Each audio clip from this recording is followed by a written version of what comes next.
السلام علیکم، آپ دیکھ رہے ہیں 39 نیوز۔ نظر ڈالتے ہیں آج کی نیوز پر۔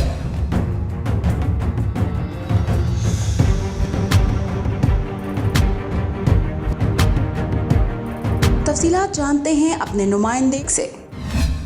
یونائیٹڈ نیشنز کی جنرل اسمبلی کے 77ویں اجلاس کے موقع پر کشمیری عوام سے اظہار یکجہتی کے لیے اقوام متحدہ ویانا، آسٹریا کے دفتر کے سامنے پرامن احتجاجی مظاہرہ کیا گیا، جس میں آسٹریا میں مقیم پاکستانیوں اور کشمیری سیاسی و سماجی شخصیات نے شرکت کی۔ اس موقع پر مقررین نے اقوام متحدہ کو باور کرایا کہ دنیا بھر کے کشمیری مقبوضہ کشمیر کے عوام کے ساتھ ہیں اور کشمیریوں کے جذبہ آزادی کی حمایت کریں گے۔ مقررین کا کہنا تھا کہ ہماری جدوجہد مقبوضہ کشمیر کی آزادی تک جاری رہے گی۔ اپنے خطاب میں پاک فرینڈز آسٹریا کے صدر علامہ غلام مصطفیٰ بلوچ، پروفیسر ملک شوکت اوان، چودھری امجد چٹھا اور دیگر مقررین کا کہنا تھا کہ کشمیریوں کو بندوق سے ختم نہیں کیا جا سکتا۔ بھارت 5 اگست 2019 سے مقبوضہ کشمیر میں بے پناہ تبدیلیاں کر رہا ہے، جس کے ذریعے وہ مسئلہ کشمیر اور مقبوضہ کشمیر کو ختم کرنا چاہتا ہے اور کوشش کرتا ہے کہ ہم ہر مقام پر، ہر موڑ پر، ہر محاذ پر جو انڈیا دہشت گردی یا ٹیرورزم ہمارے مسلمان بھائیوں کے ساتھ یا دوسری اقلیتوں کے ساتھ اپناتا ہے تاکہ اس کا منہ توڑ جواب دیا جا سکے۔ میں اپنے تئیں یہ سمجھتا ہوں کہ ہم جو پاکستانی جہاں پر رہ رہے ہیں، ہم کس طریقے سے کشمیر کاز کی یا کشمیر کے جو لوگ ہیں ان کے ساتھ کس طرح معاملت کر سکتے ہیں۔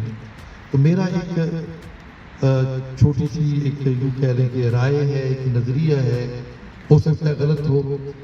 دیکھیں، ہم نے یہاں پر بہت سے احتجاج بھی کیے ہیں اور کرنے چاہیے، ہم احتجاج بھی کریں، سیمینار بھی منعقد کریں، لیکن اس سے کہیں زیادہ بڑھ کر میری رائے میں یہ ضروری ہے کہ ہمارے جو بچے ہیں، نوجوان ہیں جو یہاں پر آتے ہیں، یا ان کے لیے علیحدہ سے بھی کوئی انتظام کیا جائے کہ جو کشمیر کی اصل پکچر ہے، کس طرح کشمیر ان مصیبتوں میں گھرا، کیا ہو رہا ہے، کیا ماضی کے اندر ہوا ہے، اور جو ظلموں سے سمجھائے جا رہے ہیں وہ صحیح طریقے سے ہم ان کو ایجوکیٹ کریں۔ اور جب ہم خود ایجوکیٹ بھی ہو جائیں، ہمارے بچوں کو بھی علم ہو، تو خدا را ہماری ذمہ داری بنتی ہے۔ ہمارے یہاں پر جاننے والے کافی سارے آسٹرین بھی ہوتے ہیں، دوسری کمیونٹیز کے لوگ بھی ہوتے ہیں، جہاں ہم اپنے معاملات ڈسکس کرتے ہیں، اپنے پرابلم ڈسکس کرتے ہیں، ہم وہاں پر کشمیر کے معاملے کو بھی ڈسکس کرتے ہیں۔ انشاءاللہ جب تک کشمیریوں کو آزادی نہیں ملتی، ہم آرام سے بیٹھنے والے نہیں ہیں۔ ہم اپنے خیال کا ہر جگہ پہ، ہر موقع پہ اظہار کرتے رہیں گے اور اپنے کشمیری بھائیوں کا ساتھ دیتے رہیں گے۔ What do you mean peace in the Muslim majority states of India? What do you mean by peace in Afghanistan? You should tell me. Come on and give me the answer. Yes, what kind of peace you are going to be maintaining? What kind of peace Modi government is going to be maintained in the previous years? Yes, in the previous generation, you should make also this is clear to the members of 150 delegates and 193 member states of the General Assembly. Yes, that what is the situation of Kashmir, and because of Modi policies, because of Indian poor designs, Kashmir is passing through an era of hue and cry.